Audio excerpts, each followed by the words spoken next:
ಮಧ್ಯಪ್ರಾಚ್ಯದಲ್ಲಿ ಯುದ್ಧ, ಭಾರತದಲ್ಲಿ commercial cylinder ಸ್ಫೋಟ. ಮತ್ತೊಂದು ಕಡೆ ವಾಹನಗಳಿಗೆ ಪೆಟ್ರೋಲ್ ಸಿಗ್ತಾ ಇದೆಯಾ ಸಿಗ್ತಾ ಇಲ್ವಾ ಅನ್ನುವಂತಹ ಗೊಂದಲ, ಜೊತೆಗೆ ಪೆಟ್ರೋಲ್ ಬಂಕ್ಗಳಲ್ಲಿ ಪೆಟ್ರೋಲ್ ಇರೋದಿಲ್ಲ ಅನ್ನೋ ವದಂತಿ. ಈ ಎಲ್ಲದರ ನಟ್ಟ ನಡುವೆ ವಾಹನ ಸವಾರರು ಕಂಗಾಲು.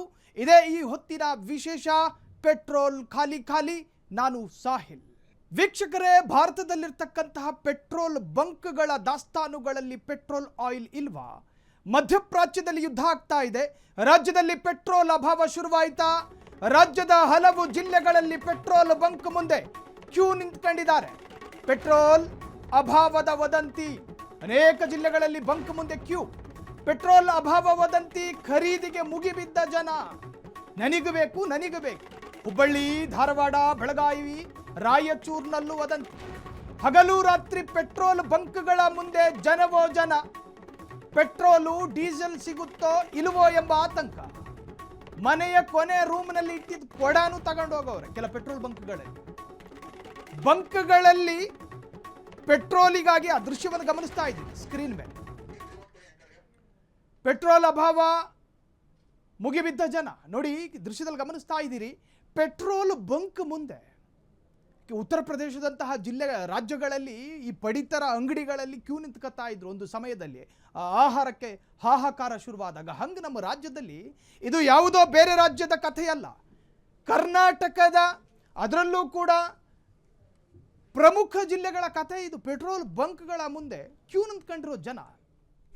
ಇದು ಪೆಟ್ರೋಲು ಡೀಸೆಲ್ ಸಿಗೋದಿಲ್ಲ ಎನ್ನುವಂಥ ಸೋಷಿಯಲ್ ಮೀಡಿಯಾ ಮುಖಾಂತರನೋ ಅಥವಾ ಬಾಯಿಂದ ಬಾಯಿಗೋ ಕಿವಿಯಿಂದ ಕಿವಿಗೋ ವದಂತಿಗಳು ಹಬ್ತಾವೆ. ನಮ್ಮಲ್ಲಿ ಹಂಗೇನೆ. ನಮ್ಮ ಕರ್ನಾಟಕದ ಸಾಂಪ್ರದಾಯಿಕ ಪದ್ಧತಿ ಹೆಂಗೆ ಅಂದರೆ, ಸತ್ಯಗಳು ಕಿವಿಯಿಂದ ಕಿವಿಗೆ ವೈರಲ್ ಆಗೋದಿಲ್ಲ.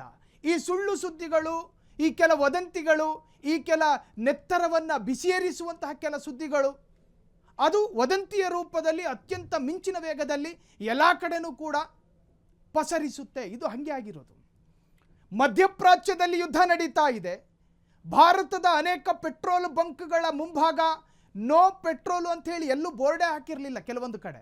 ಆ ತರಹದ ಪೆಟ್ರೋಲ್ ತುಂಬಿರುವಂತಹ ಪೆಟ್ರೋಲ್ ಬಂಕ್ಗಳಲ್ಲಿ ಪೆಟ್ರೋಲ್ ಸಿಗ್ತಾ ಇಲ್ಲ ಎನ್ನುವಂಥ ವದಂತಿ. ಇನ್ನೇನು ಮಾಡಬೇಕು? ಪೆಟ್ರೋಲಿಯಂ ಸಂಘ ಪೊಲೀಸ್ ಕಮಿಷನರೇಟ್ ಕಚೇರಿಯಲ್ಲಿ ಸಭೆ ನಡೆಸಿದ್ರು. ಆರದ ಆತಂಕದ ಕಿಚ್ಚು. ವದಂತಿಗಳಿಗೆ ಕಿವಿ ಕೊಡಬೇಡಿ ಎಂದು ಜಿಲ್ಲಾಧ್ಯಕ್ಷ ಶಾಂತರಾಜ್ ಮನವಿ ಮಾಡ್ಕೊಂಡ್ರು. ಪೆಟ್ರೋಲ್ ಬಂಕನ್ನು ನಿರ್ಮಾಣ ಮಾಡ್ಕೊಂಡು ಅಲ್ಲೊಂದು 30-40 ಸ್ಟಾಫ್ಗಳನ್ನು ಇಟ್ಕೊಂಡು ಅಲ್ಲಿನ ಮೇಂಟೈನ್ ಮಾಡ್ಕೊಂಡು ಪೆಟ್ರೋಲ್ ಖರೀದಿ ಆಗದೇ ಇದ್ದರೆ ಕತೆ ಏನು? ಆ ಬಂಕಿನ ಬಗ್ಗೆ ವದಂತಿಗಳು ಹಬ್ಬಿದ್ರೆ ಅಲ್ಲಿ ನೂಕುನುಗ್ಗಲು ಉಂಟಾಗ್ತವೆ. ನಾಳೆ ದಿನ ಪೊಲೀಸರು ಬ್ಯಾರಿಕೇಡ್ ಇಡುವಂಥ ಪರಿಸ್ಥಿತಿ ಹುಬ್ಬಳ್ಳಿ ಧಾರವಾಡದಲ್ಲಿ. ಕಮಿಷನರೇಟ್ ವಾಣಿಜ್ಯ ನಗರಿ ಹುಬ್ಬಳ್ಳಿಯಲ್ಲಿ ಇಂಧನ ಕೊರತೆಯ ಆತಂಕ. ಹುಬ್ಬಳ್ಳಿಯಲ್ಲಿ ಪೆಟ್ರೋಲ್ ಬಂಕ್ಗಳ ಮುಂದೆ ವಾಹನ ಸವಾರರ ಕ್ಯೂ. ಇರಾನ್ ಇಸ್ರೇಲ್ ಯುದ್ಧದ ಎಫೆಕ್ಟು, ಪೆಟ್ರೋಲು ಡೀಸೆಲ್ ಅಭಾವದ ವದಂತಿಯನ್ನ ನಂಬಿ ಮುಗಿಬಿದ್ದ ವಾಹನ ಸವಾರರು. ನನಗೂ ಬೇಕು. ಬಂಕ್ಗಳ ಮುಂದೆ ಕಿಲೋಮೀಟರ್ ಉದ್ದದ ಸಾಲು. ಸ್ವತಃ ಬಂಕಿನ ಮಾಲೀಕ ಹೇಳ್ತಾನೆ ಮನಸ್ಸಲ್ಲಿ, ಆಕಾಶ ನೋಡೋದಕ್ಕೆ ಯಾಕ್ರಯ್ಯ ನೂಕು ನುಗ್ಗಲು, ಕೊಳಿತೈತೆ ಟ್ಯಾಂಕಲ್ಲಿ ಪೆಟ್ರೋಲ್, ಯಾಕಿಂಗೆ? ವಾಣಿಜ್ಯ ನಗರಿ ಹುಬ್ಬಳ್ಳಿಯಲ್ಲಿ ದೃಶ್ಯವನ್ನು ಗಮನಿಸ್ತಾ ಇದ್ರಿ ಫ್ರೀಡಂ ಟಿವಿಯ ಸ್ಕ್ರೀನ್ ಮೇಲೆ.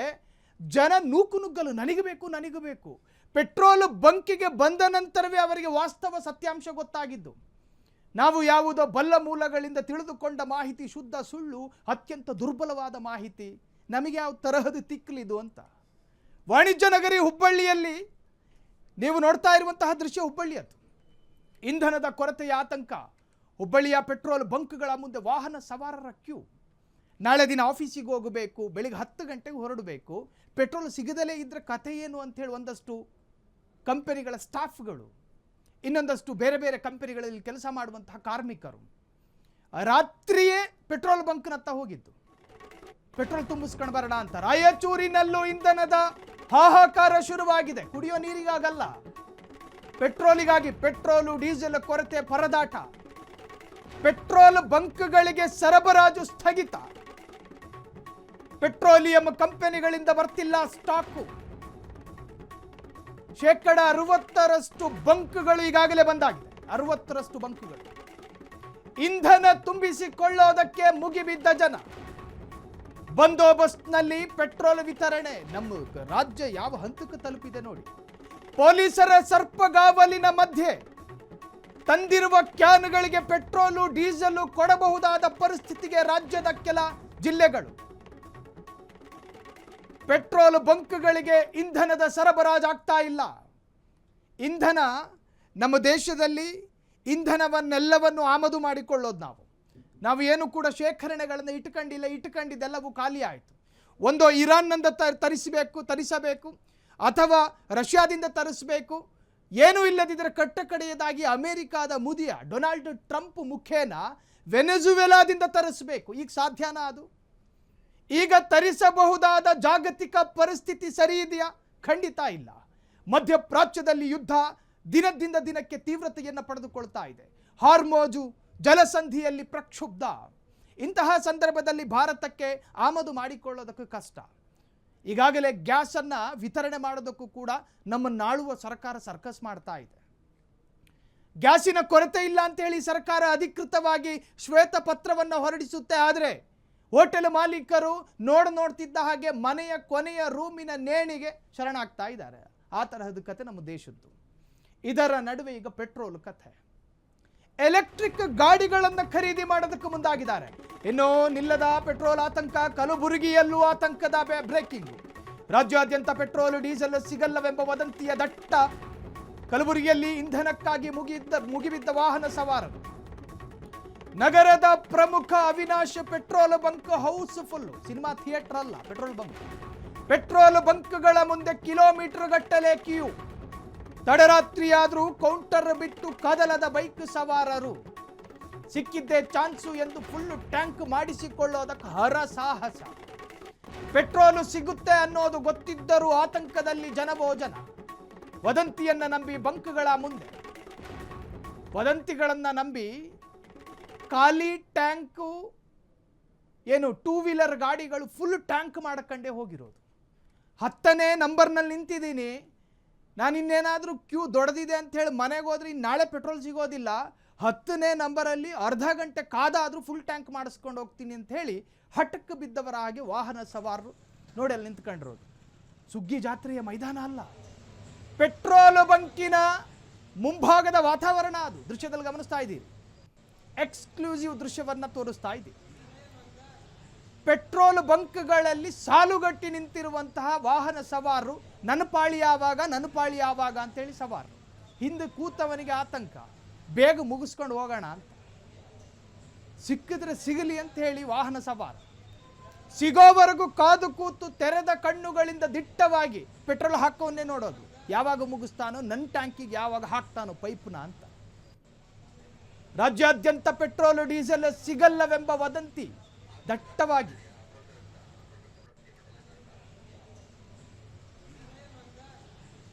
ತಡರಾತ್ರಿ ಆದರೂ ಕೂಡ ಕಾದು ಕೂತಿರ್ತಕ್ಕಂತಹ ವಾಹನ ಸವಾರ. ತಡರಾತ್ರಿ ಆದ್ರೂ ಪೆಟ್ರೋಲ್ ಸಿಗುತ್ತೆ ಅನ್ನೋದು ಗೊತ್ತಿದ್ರು ಆತಂಕದಲ್ಲಿ ಜನರನ್ನು ಕಂಟ್ರೋಲ್ ಮಾಡೋದಕ್ಕೆ ಪೆಟ್ರೋಲ್ ಬಂಕಿನ ಸ್ಟಾಫ್ಗಳಿಗೆ ಸಾಧ್ಯ ಆಗ್ತಾ ಇಲ್ಲ. ಒಂದೆರಡು ಹೇಳು ಮುಗಿಸುವಷ್ಟರಲ್ಲಿ ಹೊಡೆಯೋದಕ್ಕೆ ಬರ್ತಾರೆ ಸವಾರು. ಕಾರಣ ವ್ಯವಧಾನ ಸಮಾಧಾನ ಅನ್ನೋ ಕಟ್ಟೆ ಒಡೆದೋಗಿರೋ ಸಂದರ್ಭ ಆಯಿತು. ಸಿಕ್ಕಿದ್ರೆ ಸಿಕ್ಕಿಬಿಡ್ಲಿ. ಪೆಟ್ರೋಲ್ ಬಂಕ್ಗಳಲ್ಲಿ ಪಡಿತರ ಚೀಟಿ ಅಂಗಡಿಯ ಮುಂದೆ ನಿಂತುಕೊಂಡ ರೀತಿಯ ಸಾಲುಗಳನ್ನು ನೋಡ್ತಾ ಇದ್ದೀವಿ. ಸಾಲುಗಳಲ್ಲಿ ಕಾದು ಕೂತು ಪೆಟ್ರೋಲ್ ಹಾಕಿಸಿಕೊಂಡು ಹೋಗುವಂತಹ ದೃಶ್ಯ. ಮುಂದಿನವನದ್ದು ಯಾವಾಗ ಪೆಟ್ರೋಲ್ ತುಂಬುತ್ತೋ, ನನ್ನ ಸರದಿ ಯಾವಾಗ ಬರುತ್ತೋ ಅನ್ನೋ ಕಾತರದ ಕಣ್ಣುಗಳು. ವಾಲೆಟ್ನಲ್ಲಿ ಒಂದಷ್ಟು ದುಡ್ಡು ಜಾಸ್ತಿ ಇದ್ರೆ ಫುಲ್ ಟ್ಯಾಂಕ್ ಹಾಕಿಸ್ಕೊಂಡು ಹೋಗಬಹುದಾಗಿತ್ತು, ಈಗ ಅರ್ಧ ಟ್ಯಾಂಕ್ ಹಾಕಿಸ್ಕೊಂಡು ಹೋಗಬೇಕಲ್ಲ ಅನ್ನೋ ಚಿಂತಾಕ್ರಾಂತತೆಯ ಕೆಲ ಭಾವಭಿತ್ತಿಗಳು. ಇವೆಲ್ಲವನ್ನು ಕೂಡ ಸ್ಕ್ರೀನ್ ಮೇಲೆ ಗಮನಿಸ್ತಾ ಇದ್ದೀವಿ. ಬೇರೆ ರಾಜ್ಯದ ದೃಶ್ಯ ಅಲ್ಲ ಇದು, ನಮ್ಮದೇ ರಾಜ್ಯದ ಛೋಟಾ ಮುಂಬೈ ಎಂದು ಕರೆಯಲ್ಪಡುವ ಹುಬ್ಬಳ್ಳಿ, ಧಾರವಾಡ, ಅಷ್ಟೇ ಯಾಕೆ ಕಲಬುರಗಿಯಂತಹ ಜಿಲ್ಲೆಗಳಲ್ಲಿ ಈ ವದಂತಿಗಳನ್ನು ನಂಬಬಹುದಾದ ದುರ್ಬಲ ಮನಸ್ಸುಗಳು ಈ ಜಿಲ್ಲೆಯಲ್ಲಿ ಇದೆ ಅನ್ನೋದೇ ಆತಂಕ. ವಾಟ್ಸಪ್ನಲ್ಲಿ ಯಾರೋ ಮೂಗರ್ಜಿ ಬರೆಯುವವರು, ಊರು ಬೇಡ ಹೆಸರು ಬೇಡ ಅಂತೇಳಿ ಒಂದಷ್ಟು ಜನ ಬರೀತಾರೆ. ವದಂತಿಯ ಸಾಲುಗಳನ್ನೇ ನಂಬಿಕೊಂಡು ಕೂತು ಜಾಗದಿಂದ ಪೆಟ್ರೋಲ್ ಬಂಕಿಗೆ ಹೋದವರು ಎಷ್ಟೋ ಜನ. ನಾಳೆ ದಿನ ಪೆಟ್ರೋಲ್ ಇಲ್ಲದಲೇ ಇದ್ರೆ ಹೋಗೋದಕ್ಕಾಗೋದಿಲ್ಲ ಅನ್ನೋ ಆತಂಕ. ಪ್ಯಾನಿಕ್ಕಿಗೊಳಗಾದರೂ ಸಾರ್ವಜನಿಕರು. ನೋಡಿ, ವದಂತಿಯನ್ನು ಹಬ್ಬಿಸುವುದು ಅಪರಾಧ ಅನ್ನೋ ಪರಿಜ್ಞಾನ ಇರಲಿ, ವದಂತಿಯಿಂದ ಜನ ಪ್ಯಾನಿಕ್ ಆಗಬಹುದಾದರೆ ನಿಮ್ಮದಾದ ಅಕ್ಷಮ್ಯ ಅಪರಾಧ. ಸುಳ್ಳು ಸುದ್ದಿಗಳನ್ನು ಹಬ್ಬಿಸುವುದಾಗಲಿ, ಜನರಲ್ಲಿ ಆತಂಕ ಮೂಡಿಸುವುದಾಗಲಿ, ಕೆಲ ಯುದ್ಧದ ಸಂದರ್ಭಗಳನ್ನು ಎನ್ಕ್ಯಾಶ್ ಮಾಡಿಕೊಂಡು ಗಲಿಬಿಲಿಗೊಳಿಸೋದ್ರಲ್ಲಿ ಕೆಲವರಿಗೆ ವಿಕೃತ ಸಂತೋಷ. ಗಾಯದ ಮೇಲೆ ಸೂಜಿಲ್ ಕೆಲವರು ಕೆರಕೊಳ್ಳೋದು ಅಭ್ಯಾಸ ಇದೆ, ವಿಕೃತವಾದ ಅಭ್ಯಾಸ. ಸೊ ಹಾಗೆ ಸಾರ್ವಜನಿಕರಲ್ಲಿ ಒಂದು ಪ್ಯಾನಿಕ್ ಮೂಡಿಸಬೇಕು, ಭಯವನ್ನು ಉತ್ಪಾದಿಸಬೇಕು, ಆತಂಕ ಮೂಡಿಸಬೇಕು. ಹಾಗಾಗಿ ಅಜ್ಞಾತ ಸ್ಥಳದಲ್ಲಿ ಕೂತು ಏನೋ ಬರೆದು ಕಳಿಸು ವಾಟ್ಸಾಪ್ಗಳಲ್ಲಿ, ಫೇಸ್ಬುಕ್ಗಳಲ್ಲಿ. ಅದನ್ನು ಗಮನಿಸಿ ಅದರಿಂದ ಸೀರಿಯಸ್ ಆಗಿ ಪೆಟ್ರೋಲ್ ಬಂಕ್ಗಳತ್ತ ಹೋದ ಸಾಕಷ್ಟು ವಾಹನ ಸವಾರರಿದ್ದಾರೆ. ಅದರರ್ಥ ಎಲ್ಲರೂ ಕೂಡ ಬ್ಲೈಂಡ್ ಆಗಿ ನಂಬ್ಕೊಂಡಿದ್ರು ಅಂತಲ್ಲ. ನಾಳೆ ದಿನ ಒಂದು ವೇಳೆ ಈ ತರಹದ ಪರಿಸ್ಥಿತಿ ಬಂದ್ರೆ ಏನು ಕಥೆ ಅನ್ನೋ ನಂಬಿಕೆಯಲ್ಲೂ ಕೂಡ ಹೋದವರಿದ್ದಾರೆ. ಇಲ್ಲಿಗೆ ನಿಂತಿಲ್ಲ ಇಂಧನದ ಖಾಲಿ ವದಂತಿ. ಬೀದರ್ ಜಿಲ್ಲೆಯಲ್ಲೂ ಇಂಧನ ಖಾಲಿ ಅನ್ನೋ ವದಂತಿ. ಪೆಟ್ರೋಲ್ ಬಂಕ್ಗಳ ಮುಂದೆ ಜನ ಜಂಗುಳಿ. ಪೆಟ್ರೋಲ್ ಪಂಪ್ಗಳಿಗೆ ಡಿಸಿ ಶಿಲ್ಪಾ ದಿಢೀರ್ ಭೇಟಿ. ನಗರದ ಹಲವು ಬಂಕ್ಗಳಲ್ಲಿ ಪರಿಶೀಲನೆ. ಬಂಕ್ಗಳಲ್ಲಿ ಇಂಧನ ಸ್ಟಾಕ್ ಇದೆಯಾ ಎಂದು ವೀಕ್ಷಣೆ. ಖುದ್ದಾಗಿ ಲೆಕ್ಕ ಹಾಕಿದ ಜಿಲ್ಲಾಧಿಕಾರಿ ಶಿಲ್ಪಾ. ಜಿಲ್ಲೆಗೆ ಸಂಸದರೊಬ್ಬರು ಬರುವಾಗ ಡಿಸಿ ಬಂದು ಪರಿಶೀಲನೆ ಮಾಡೋದನ್ನು ಕೇಳಿದ್ವಿ. ಆದರೆ ಪೆಟ್ರೋಲ್ ಬಂಕ್ಗಳಲ್ಲಿ ಗಣನೀಯ ಪ್ರಮಾಣದ ವಾಹನದ ಏರಿಕೆಗಳುಂಟಾದಾಗ ಸ್ವತಃ ಡಿಸಿ ಬಂದಂತಹ ಒಂದು ಆಶ್ಚರ್ಯಕರವಾದ ದೃಶ್ಯ ಅಲ್ವಾ ಇದು? ಬಂದಿದ್ದು ಗ್ರಾಮ ಪಂಚಾಯಿತಿಯ ಸದಸ್ಯ ಅಲ್ಲ, ಬದಲಾಗಿ ಜಿಲ್ಲೆಯ ಜಿಲ್ಲಾಧಿಕಾರಿ ಡಿಸಿ ಬಂದಿರೋದು. ನೋಡಿ, ಸಾರ್ವಜನಿಕರ ಹಿತಕ್ಕಾಗಿ ಮಾಡಲೇಬೇಕಾಗಿರೋ ಕೆಲಸ ಬಿಡಿ, ಅದು ಶ್ಲಾಘನೆಗೆ ಅರ್ಹ ಕೆಲಸ. ಡಿಸಿ ಪೆಟ್ರೋಲ್ ಬಂಕಿಗೆ ಬರ್ತಾರೆ, ಬಂದು ಪೆಟ್ರೋಲ್ ಬಂಕಿನಲ್ಲಿ ನಡೀತಿರ್ತಕ್ಕಂತಹ ವ್ಯವಸ್ಥೆಗಳನ್ನು ಗಮನಿಸ್ತಾರೆ. ದೂರವೇ ನಿಂತ್ಕೊಂಡು ವೀಕ್ಷಣೆ ಮಾಡ್ತಾರೆ. ಕೆಲವೊಮ್ಮೆ ಇಂಧನಗಳನ್ನು ಇಟ್ಕೊಂಡು ಕೊಡದಲ್ಲೇ ಆಟ ಆಡಿಸ್ತಿದ್ದಾರೋ, ಅಥವಾ ಸರತಿ ಸಾಲಿನಲ್ಲಿ ಇರ್ತಕ್ಕಂತಹ ಕಾಯ್ತಾ ಇರುವಂತಹ ವ್ಯಕ್ತಿಗಳಿಗೆ ಸರಿಯಾಗಿ ಕೊಡ್ತಾ ಇದ್ದಾರೋ, ಅಥವಾ ದುಡ್ಡು ಜಾಸ್ತಿ ಕೊಟ್ಟವನಿಗೆ ಏನಾದರೂ ಕೊಡ್ತಾ ಇದ್ದಾರೋ, ಇವೆಲ್ಲವೂ ಸಂಶಯ ಈ ಸಂದರ್ಭಗಳಲ್ಲಿ ಸಹಜ. ಪೆಟ್ರೋಲ್ ಪಂಪ್ಗಳಿಗೆ ಡಿಸಿ ಶಿಲ್ಪಾ ದಿಢೀರ್ ಭೇಟಿ, ಏಕಾಏಕಿ ಭೇಟಿ ಮಾಡುತ್ತೆ. ಅಲ್ಲಿ ಬೇರೆ ತರಹದ ಯಾವುದೇ ಘಟನೆಗಳಾಗಬಾರದು ಅನ್ನೋ ಕಾರಣ. ಬಂಕ್ಗಳಲ್ಲಿ ಇಂಧನ ಸ್ಟಾಕ್ ಇದೆಯಾ ಎಂದು ವೀಕ್ಷಣೆ ಜಿಲ್ಲಾಧಿಕಾರಿಯ ಕರ್ತವ್ಯವೂ ಹೌದು. ಜಿಲ್ಲೆಯಲ್ಲೊಂದು ಆತಂಕದ ಸುದ್ದಿಗಳು ಬಂದಾಗ, ವದಂತಿಗೆ ಸಂಬಂಧಪಟ್ಟ ಹಾಗೆ ಜನರು ಒಂದು ಸ್ವಲ್ಪ ಗಲಿಬಿಲಿಗೊಂಡಾಗ, ಅಲ್ಲಿ ಬೇರೆ ತರಹದ ವಾತಾವರಣಗಳು ಸೃಷ್ಟಿಯಾಗೋ ಸಾಧ್ಯತೆಗಳಿದ್ದಾವೆ. ಮುಂಜಾಗೃತವಾಗಿ ಅದರ ಮಾಹಿತಿ ಡಿಸಿಗೆ ಬಂದರೆ ತಕ್ಷಣವೇ ಅದಕ್ಕೆ ಸ್ಪಂದಿಸಬೇಕು. ಇನ್ಸ್ಟೆಂಟ್ ಸ್ಪಂದನೆ ಇರಬೇಕು ಡಿಸಿ. ಅದು ಡಿಸಿಯ ಮೂಲಭೂತವಾದಂತಹ ಗುಣ ಮತ್ತು ಹಕ್ಕು. ಅದನ್ನೇ ಮಾಡಿದ್ದಾರೆ ಶಿಲ್ಪಾ.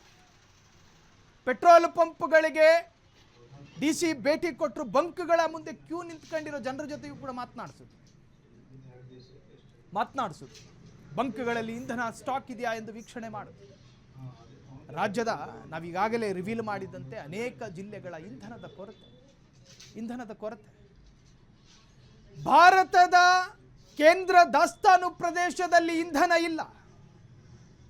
ಈಗಾಗಲೇ ವಿತರಣೆ ಆಗಿರುವ ಇಂಧನಗಳು ವಿತರಣೆ ಆದಂಗೆ, ಇನ್ನು ಮತ್ಯಾವಾಗ ವಿತರಣೆ ಅನ್ನೋದು ಕಾತರದಿಂದ ಕಾಯಬೇಕಷ್ಟೇ. ಭಾರತ ಮತ್ತು ವಿದೇಶದಿಂದ ಬರ್ತಾ ಇದ್ದಂತಹ ಇಂಧನಗಳು ಆಮದು ಸರಾಗವಾಗಿ ಏನು ಬರ್ತಾ ಇಲ್ಲ, ಲೀಲಾಜಾಲವಾಗಿ ಏನು ಭಾರತಕ್ಕೆ ಇನ್ನೂ ಬಂದಿಳಿತಾ ಇಲ್ಲ. 3-4 ಸಿಲಿಂಡರ್ ಹೊತ್ತ ಹಡಗುಗಳು ಬಂತೇ ಹೊರತು ಇಂಧನವನ್ನು ಹೊತ್ತ ಬೆರಳೆಣಿಕೆಯ ಹಡಗುಗಳು ಭಾರತಕ್ಕೆ ಈಗಾಗಲೇ ರೀಚ್ ಆಗಿದೆ. ಇನ್ನು ಆಗಬಹುದಾದ ಹಡಗುಗಳಿಲ್ಲ. ಹಾಗಾಗಿ ನಿಮಗೆ ಗೊತ್ತಿರಬಹುದು, ಪಾರ್ಲಿಮೆಂಟ್ನಲ್ಲಿ ನರೇಂದ್ರ ಮೋದಿ ಒಂದು ಮಾತನ್ನು ಹೇಳ್ತಾರೆ. ದೇಶದ ಪ್ರಧಾನಿ ದೇಶವನ್ನು ಉದ್ದೇಶಿಸಿ, ಕೊರೋನಾದ ಸಂದರ್ಭದಲ್ಲಿ ನಮ್ಮ ಆಹಾರ ಪದ್ಧತಿಯನ್ನು ಹೆಂಗೆ ನಿಭಾಯಿಸ್ಕೊಂಡು ಹೋದ್ವೋ, ನಮ್ಮ ಖರ್ಚು ವೆಚ್ಚಗಳನ್ನು ಹೆಂಗೆ ನಿಭಾಯಿಸ್ಕೊಂಡು ಹೋದ್ವೋ, ಹಾಕೋದಕ್ಕೆ ಬೆಲ್ಟ್ ಇಲ್ಲದೆ ಇದ್ದರೂ ಉರ್ಧಾರದಲ್ಲಿ ಪ್ಯಾಂಟನ್ನು ಎಳೆದು ಕಟ್ಕೊಂಡ್ವಲ್ಲ, ಅದೇ ತರಹದ ಎಲ್ಲ ಪ್ರಿಕಾಷನನ್ನು ತೆಗೆದುಕೊಳ್ಳಬೇಕು ಅನ್ನೋ ಅರ್ಥದಲ್ಲಿ ಮಾತನಾಡಿದ್ರು ದೇಶದ ಪ್ರಧಾನಿ ಹೇಳೋದು. ಇಡೀ ದೇಶವನ್ನೇ ಆತಂಕ ದೂಡುವಂತಹ ಪ್ರಯತ್ನ ಅವರದ್ದ ಗೊತ್ತಿಲ್ಲ. ದೇಶದ ಪ್ರಧಾನಿ ಹೇಳಿದ ಮೇಲೆ ಪ್ರಜೆಗಳು ಅದನ್ನು ನಂಬಬೇಕು. ವಿಮರ್ಶೆಗಳು ಸಹಜ.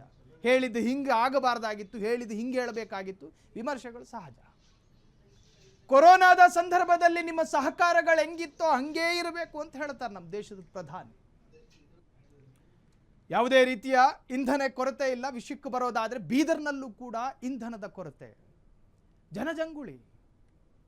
ಮದುವೆ ಮನೆ ಮುಂಭಾಗ ಜನ ಜಮಾವಣೆಗೊಳ್ತಾರೆ ನೋಡಿ, ಹಾಗೆ ಸಡಗರ ಸಂಭ್ರಮ ಪೆಟ್ರೋಲ್ ಬಂಕ್ಗಳಲ್ಲಿ, ಜನವೋ ಜನ.